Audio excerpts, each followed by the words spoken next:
donne la parole pour commencer à Monsieur Pierre Médevielle pour le groupe Les Indépendants. Merci Madame la Présidente.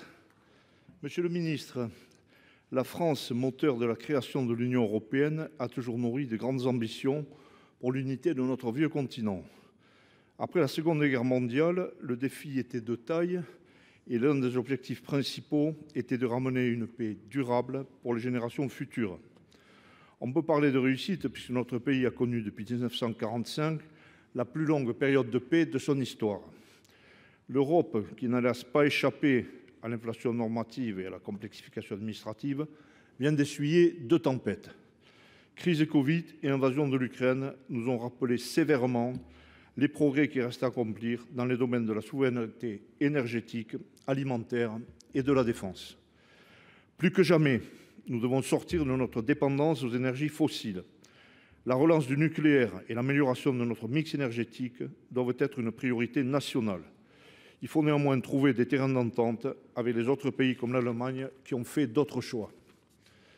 La crise agricole de ce début d'année nous a forcés à remettre en place une politique européenne plus équilibrée et plus réaliste. Encore une fois, il y a une place pour toutes les agricultures et productivité n'est pas incompatible avec des objectifs environnementaux. Gardons les pieds sur terre, vider la trousse à pharmacie en 2050 relève du plus pur fantasme. Quant à l'invasion de l'Ukraine, elle a remis au goût du jour, et de façon brutale certes, notre besoin impérieux de défense européenne.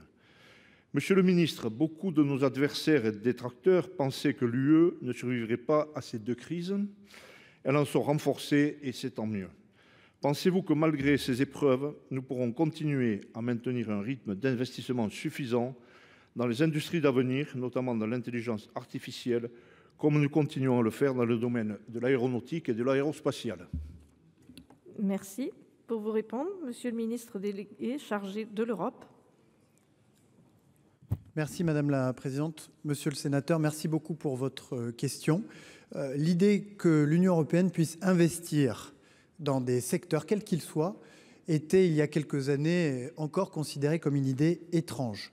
C'est au moment où la crise de la Covid est apparue au mois de mars 2022, à l'invitation du président de la République, les 27 ont décidé de se fixer des objectifs d'investissement nouveaux pour réduire les dépendances dans un certain nombre de secteurs dans lesquels elles étaient apparues, ce qui avait provoqué un fort étonnement et une forme d'agacement légitime chez nos concitoyens. Et ces secteurs sont bien connus, c'est celui de la défense, celui de l'énergie, celui de la santé avec les pénuries de médicaments, celui de l'agriculture.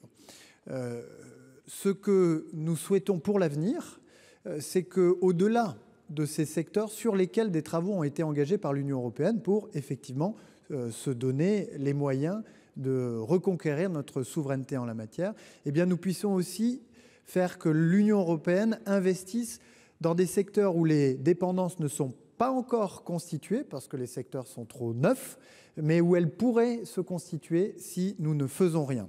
Il s'agit des secteurs de l'intelligence artificielle, du quantique, des biotechnologies, des nouvelles énergies et de l'espace. C'est dans cet esprit que le président de la République a présenté ses orientations lors du discours de la Sorbonne. Et hier soir, lors du Conseil des ministres franco-allemands, la France et l'Allemagne ont acté une contribution commune sur la compétitivité et la croissance, dans laquelle elles affirment toutes les deux que l'Union européenne doit effectivement se doter d'une capacité d'investissement dans ces secteurs d'avenir.